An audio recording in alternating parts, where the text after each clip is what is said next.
Today is the World Heritage Day. It is celebrated every year on April 18th to honor and protect cultural and natural heritage the world over. कि this is proud moment for every Indian. और ये किसने कहा है? ये कहा है India के प्राइम मिनिस्टर नरेंद्र मोदी साहब ने ट्वीट किए है। और एक ऐसा दुनिया में एक स्टेप लिया गया है जो कि यूनेस्को की तरफ से लिया गया है, जिसके ऊपर उन्होंने हर इंडियन व्यक्ति को मुबारकबाद पेश की है। उनके भगवत गीता यूनेस्को के memory of the world register में शामिल। भरत मुनि के नाट्य शास्त्र भी memory of the world register में शामिल। और मुझे काफी प्राउड फील हो रहा है कि आप सबको बताते हुए कि भागवत गीता और नाट्य शास्त्र को यूनेस्को ने बड़ा सम्मान दिया है, और उस जिसको लेकर प्रधानमंत्री मोदी ने भी ट्वीट किया है कि भारत के लिए और सभी भारतीयों के लिए, जो भारत और अलग अलग देशों में रहते हैं, उन सब के लिए बहुत गर्व का ये पल है। ऐसा प्राउड मोमेंट है कि हर इंडियन को इसके ऊपर फख्र करना चाहिए। और जो यूनेस्को है वो इस रजिस्टर में उन ही चीज़ों को रजिस्टर करता है जो आज भी जिनकी रेलेवेंस है। ये बहुत बड़ा सम्मान है भारत की संस्कृति, या फिर हम किसी यूनेस्को के वर्ल्ड मेमोरी रजिस्टर में भगवत गीता को शामिल कर लिया गया है। दोस्तों, भारत स्पेशल में आपका स्वागत है। भारत के लिए एक बहुत बड़ी खबर सामने निकल कर आई है। यूनेस्को ने भगवत गीता और भरत मुनि के नाट्य शास्त्र को मेमोरी ऑफ वर्ल्ड रजिस्टर में शामिल कर लिया है। यह भारत की सांस्कृतिक विरासत के लिए एक महत्वपूर्ण कदम है। प्रधानमंत्री नरेंद्र मोदी ने इसे भारत के लिए एक गर्व का क्षण बताया है। उन्होंने कहा है कि यह हमारी प्राचीन ज्ञान और संस्कृति को वैश्विक स्तर पर पहचान है। यूनेस्को का मेमोरी ऑफ वर्ल्ड रजिस्टर दुनिया का महत्वपूर्ण दस्तावेजी धरोहर को बचाने और उन्हें हमेशा के लिए उपलब्ध कराने की एक कोशिश है। इस लिस्ट में शामिल होने से अतीत के इन धरोहर ग्रंथों को सुरक्षित रखने में मदद मिलेगी। भगवत गीता और नाट्य शास्त्र को यूनेस्को की memory of the world register में शामिल किए जाने पर प्रधानमंत्री नरेंद्र मोदी ने खुशी जताते हुए एक्स पर लिखा कि भगवत गीता और नाट्य शास्त्र को शामिल करना हमारी कलातीत ज्ञान और समृद्धि संस्कृति की वैश्विक मान्यता है। यह हर भारतीय के लिए एक गर्व का क्षण है, और अब हिंदू ग्रंथों को पूरी दुनिया में इतना सम्मान मिलते देख पाकिस्तानी मीडिया भी सुन्न है। This is proud moment for every Indian. और ये किसने कहा है? ये कहा है इंडिया के प्राइम मिनिस्टर नरेंद्र मोदी साहब ने ट्वीट किए है। और एक ऐसा दुनिया में एक स्टेप लिया गया है जो कि यूनेस्को की तरफ से लिया गया है, जिसके ऊपर उन्होंने हर इंडियन व्यक्ति को मुबारकबाद पेश की है। उनके प्रधानमंत्री ने उन्होंने कहा है कि ये एक ऐसा प्राउड मोमेंट है कि हर इंडियन को इसके ऊपर फख्र करना चाहिए। हुआ क्या है? हुआ ये है कि यूनेस्को के वर्ल्ड मेमोरी रजिस्टर में भगवत गीता को शामिल कर लिया गया है। भगवत गीता और नाट्य शास्त्र को शामिल किया गया है यूनेस्को के वर्ल्ड मेमोरी हेरिटेज में। ये एक बहुत बड़ा स्टेप है उनका, लेकिन आप ये जान लें कि ये कोई पहला स्टेप नहीं है कि इंडिया के किसी स्क्रिप्चर को शामिल किया गया हो। ये भारत की तरफ से 14th स्क्रिप्चर है जिसको वर्ल्ड मेमोरी रजिस्टर में रजिस्टर कर लिया गया। वैसे तो दुनिया के 72 कंट्रीज से कलेक्शंस मौजूद हैं वर्ल्ड मेमोरी रजिस्टर में, लेकिन भारत की 14 एंट्रीज हो चुकी हैं। इसके ऊपर इंडिया के प्राइम मिनिस्टर नरेंद्र मोदी ने ट्वीट किया, जिसमें उन्होंने कहा कि जो ये काम किया गया है इसके ऊपर जो हर इंडियन है उसको फख्र महसूस होना चाहिए। और उस पर मैं आपको बताती हूँ कि उन्होंने क्या कहा। उन्होंने कहा कि in a historic recognition of India's cultural and philosophical legacy, the Bhagavad Gita and Bharat Muni's Natya Shastra have been inscribed in UNESCO's Memory of the World Register. A proud moment for every Indian across the world, the inclusion of the Gita and Natya Shastra in UNESCO's Memory of the World Register is a global recognition of our timeless wisdom and rich culture.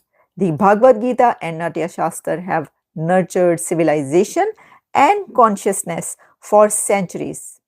Their insights continue to inspire the world. ये कहना था नरेंद्र मोदी साहब का। और इसमें जैसा मैंने आपको बताया कि ये 14th एंट्री है भारत की तरफ से, और एक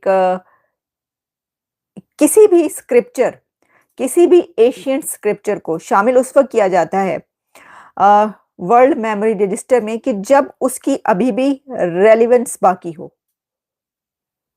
तो भगवत गीता, जिसको सॉन्ग ऑफ गॉड कहा जाता है, उसकी रेलिवेंस और उसका पढ़ना और कितना ज्यादा जो दुनिया के लोग हैं उन्होंने उसको पढ़ा, उसको देखा, उससे फायदा उठाया, वो सब चीजें भी इसके अंदर शामिल होती हैं। और फिर ये कि उसकी जो तारीखी अहमियत है, ठीक है, जो हिस्टोरिक सिग्निफिकेंस है उसकी, वो भी इसके अंदर शामिल होती है। तो वो ये कह रहे हैं कि अब इसमें ठीक है, मुबारकबाद देते हैं, कॉन्ग्रेचुलेशन सब इंडियंस को, जैसे उन्होंने कहा है कि ये आपकी तरफ से जो है वो एक शामिल किया उन्होंने, और ये तो बात है अपनी जगह पर, हम इससे इनकारी नहीं है कि देखें बहुत ज़्यादा बात की जाती है, जैसे कि भागवत गीता की, उसके बारे में हमने काफ़ी बात भी की कि ये मीनिंग जो है इसका, जैसे मैंने आपको बताया कि सॉन्ग ऑफ गॉड है, और इसको एक ancient scripture, Hindu scripture that offers profound में इसको रिकग्नाइज किया, भागवत गीता और नाट्यशास्त्र दोनों को ही रिकग्नाइज किया। और जो यूनेस्को है वो इस रजिस्टर में उन ही चीज़ों को रजिस्टर करता है जो आज भी जिनकी रेलेवेंस है। ये बहुत बड़ा सम्मान है भारत की संस्कृति, या फिर हम किसी भी नज़रिए से इसको देखें तो इस पूरे इसको समझने की कोशिश करेंगे, भागवत गीता और नाट्यशास्त्र की जो रेलेवेंस है, क्यों ये सम्मान मिला है, किस तरह से आज भी रेलेवेंस इसकी मानी जाती है। तो इस पर बात करने के लिए हमारे साथ मौजूद हैं पीयूष शर्मा जी, जिनको आपने पहले भी हमारे चैनल पर देखा है। पीयूष जी, बहुत बहुत स्वागत है आपका। नमस्कार, जय हिंद। नमस्कार अंबर जी, आपके सब सुनने वालों को नमस्कार, and I am so glad that you asked me to talk again. It's a pleasure to be on your platform every time. Thank you very much Ambar. Thank you so much for taking our time and joining our show.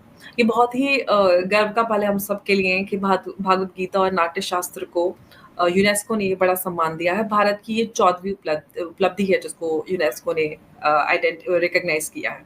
अगर भागवत गीता और नाट्यशास्त्र के बारे में बात करें तो किस तरह से हम इनको माने कि आज भी रेलेवेंस है? कोई भी रिलीजियस स्क्रिप्चर या इस तरह का कोई भी अगर हम सांस्कृतिक या कला के पॉइंट ऑफ व्यू से भी देखें, नाट्यशास्त्र की हम बात करें तो इतने पुराने ये शास्त्र हैं, आज के दौर में भी किस तरह से रेलेवेंट हो जाते हैं, जिसको यूनेस्को भी आइडेंटिफाई करता है।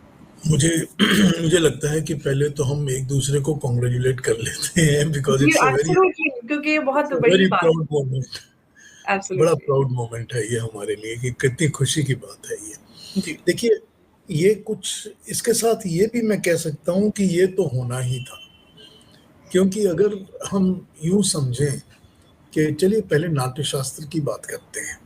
हम जानते हैं कि नाट्यशास्त्र कई हजार साल पहले लिखा गया है और वो भरत मुनि ने उसको क्रिएट किया था। उसमें म्यूजिक और म्यूजिकल मूवमेंट्स के साथ, डांस की मूवमेंट के साथ म्यूजिक का एमलगमेशन कैसे होना चाहिए और क्या स्टेप्स होने चाहिए, एक्सप्रेशंस कैसे होने चाहिए, इसका पूरा एक कहा जाए कि स्ट्रक्चर बना के प्रेजेंट किया गया एज ए ट्रीटीज। तो ये जो ट्रीटीज है इसकी, ये it is like a Bible of dance. मतलब मैं रॉन्ग वर्ड यूज कर रहा हूँ Bible, but it's like a Bible of dance. तो यहाँ पर तो ये है कि दुनिया में कोई भी ऐसा डांस नहीं हो सकता जो कि इसकी पेरिफेरी में नहीं आता। अब आप कोई भी नाच अगर नाचते हैं तो उसमें आप म्यूजिक यूज करते हैं, म्यूजिक के साथ आप एक्सप्रेशन यूज करते हैं, चाहे हाथों का, बाहों का या आंखों का, फेस का एक्सप्रेशन आपको यूज करना ही पड़ता है। तो वो एक्सप्रेशन कैसे होने चाहिए, स्टेप्स कैसे होने चाहिए, मूवमेंट बॉडी की कैसी होनी चाहिए और उसके साथ म्यूजिक के साथ कैसा लय और ताल बैठना चाहिए, ये जो रूल्स है ना सारे के सारे, ये सारे के सारे रूल्स उस नाट्य शास्त्र में दिए गए हैं।